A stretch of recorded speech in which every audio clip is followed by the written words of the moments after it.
What's going on, everybody? My name is Ben and welcome back to the bench for another episode here on Ben Builds with Joe. We are back on our MC205, and as you can see, we are pretty much ready to begin priming and pre-shading and eventually get the tail wheel on, the landing gears built up. We have to mask off the canopy, build the propeller, and of course little details here and there. So we have a bit more to do, but we are getting there. So the first thing I want to do today, guys, is I want to jump on those canopies. Got to go ahead and mask them off, get them painted up for the frames on the inside, and get them installed. So let's go ahead and just jump right on in. We've got a lot to do today, so let's grab these canopies, grab our Tamiya tape, grab some X-Acto blades, and let's get to masking.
All right, everybody, so we are back and went ahead and masked off the canopy, and I also took the liberty of painting black for the inside rails. I saw it in my references and we went with it. So we are good with that. All the frames are nicely painted, and we have glued in the front windscreen with Tamiya extra thin, and we just tacked in the center section with a little bit of PVA glue. That's going to ensure that we can pop it off and leave it post open, which is what I want to go ahead and do. So let's go ahead and jump back in because now we are set and ready to go with priming. I'm going to grab some Mr. Surfacer. We're going to go ahead and come in there and prime the entire aircraft, and then we're going to add in some additional details and get this thing more or less ready for paint. So let's get back in there, guys. Go ahead and lay down some primer, see what we can do.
All right, everybody. So we are back and we have everything nicely primed. We've got the canopy all masked up, glued down, as I mentioned before. And now we can come back in and we can start adding in a couple of extra details and we can move on with pre-shade. But we do have to come back in here and build up some of the extra details like the landing gears. And that is going to be a little tricky because they are 3 parts per landing gear. You have your initial landing gear leg, you have the wheel itself, which fits onto part of the axle. And then you have another portion that sits down over the wheel that has an axle and curves up to glue in to the main landing gear strut itself. So there's a lot of little bits and pieces here to go ahead and glue it together, but once it's in, we'll be good to go. I'm not going to glue the wheel in just yet. I'm just going to let that free spin because that's going to make it a little bit easier to come in and detail paint the wheel and the hub. But we'll probably start that next episode because I have a feeling next episode is going to be a big painting episode. We're going to paint a lot of stuff next time. But today we want to go ahead and get everything ready to go, get all the pre-shade done now, and of course build up the rest of the landing gears. We need to do some detail painting as well on the internal landing gear bays. So yeah, I think we're going to be in this next one for a little bit of some time. So let's jump back in, guys. Last time lapse of the day. Let's work on those landing gears, get those all nicely built up. We're not going to glue them in just yet, but we want to go ahead and get them ready to go. Then I want to go ahead and pre-shade with NATO black. I want to work on the wheel bays, get those colors in there, and then I want to add in a couple of extra details, work on the propeller, and get this thing ready for next episode where we can finally jump in on paint. So back in there, guys. We're almost done for the day. Let's wrap it up.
And after a little bit of work here, guys, we are all finished up for today. Our MC205 is coming right along, and I think next episode, it'll be the big paint day. But as you can see here, though, we've got everything pre-shaded with NATO Black. Absolutely love NATO Black. I use that for a lot of different pre-shades. And then we added a little bit of extra detailing, like white here for different panels to make a little bit of color change. Added in some detail parts, sanded. There was a hole in the back here for some odd reason, so I patched that, sanded it down, overcoated everything, got that pre-shade on, and we are ready to go. Canopy is all nicely masked off. I overcoated that with black, as you saw, to go ahead and get those frames on the inside, and then we went ahead and overcoated it with primer, and then of course NATO Black for the pre-shade, a little bit of white here and there. So yeah, we are moving right along, and I am very happy with how this is turning out. I also did quite a bit of work on the wheelbase, so let's go ahead and zoom in here and let me show you all the different wires and whatnot. And you'll see I've got silver in there for the engine supports. I've got yellow. I've got like a green color as well as NATO Black. And I think it looks pretty cool. I use this tractor green to kind of pick out a couple of extra hoses, as I saw in my references. And then of course I came in with a little bit of panel liner from Tamiya to give it a little bit of contrast, and that worked really well. So I'm very happy with how this has turned out. It's got enough detail in it where it looks the part, and yeah, it is ready to go ahead and have the landing gears nicely installed. Get those struts in there, doors on there, and she can finally stand up on her legs. So this should be good. The rest of the aircraft, as you can see, I did add in that tail wheel, and I put in those tail wheel doors. At least I assume they're doors. The instructions aren't very clear on how these actually go on, but we've got them in there, and you'll notice I did a little bit of extra little detailing here with white on what I believe to be fabric covered control surfaces. So I went ahead and overcoated those with white. I'm not sure if it's going to stay. I might change it a little bit later, but right now that's what I've got.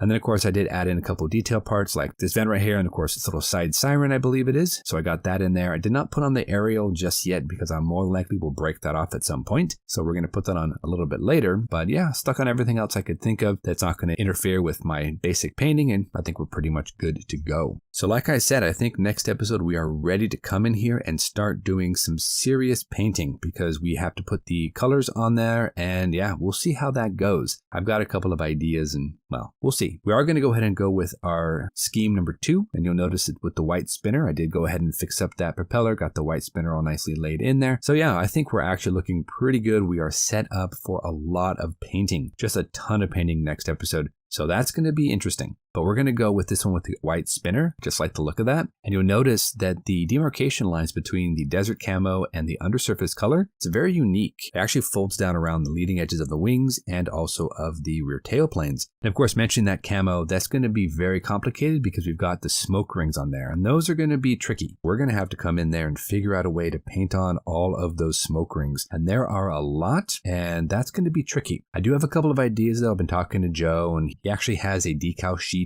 that I could potentially use for this, but I want to try my hand at painting them on first. So we're going to struggle with that this week, and hopefully next week we'll be back on it and we'll figure it out. Now for the colors themselves, I'm going to go ahead and go with Vallejo. I didn't want to buy extra paint and more paints. I've already had some here. So this is going to be interesting to see how this kind of unfolds because I don't typically use Vallejo paints. I just don't necessarily like how they flow, but we're going to try them out here because I didn't want to buy more paint. I've already got it. We'll just try it out, see what we can do. And I've cross-referenced what we've got here in the kit with what I had in my stash. And I've got the sandy color, I've got the pale blue for the undersurfaces, and I also have the green RLM 80 for the smoke rings. And those are going to be where it really gets kind of complicated. So I don't know how it's going to turn out. I don't know what I'm going to do, but I've got these colors, which eventually might be changed out. You never know. I have a whole week to figure this out. That's going to be the tough part. So we'll see how it goes. But these are my colors for the basic aircraft and for the camouflage scheme. And I'm hoping that these work. But that is it for us today, guys. Thank you so much for joining us here on episode number 5. The MC205 is moving right along. I know Joe's getting in on his as well, so we are getting to the end of this. So hopefully soon we'll finish this off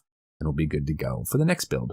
So until then, you know the drill. Get out there, get yourself some bench time, have some fun, build something cool, and we'll see you back here on episode 6 for more of Ben Builds with Joe and our MC205 by Hasegawa. Thanks for watching, everybody. Take care of yourselves, and we'll see you soon.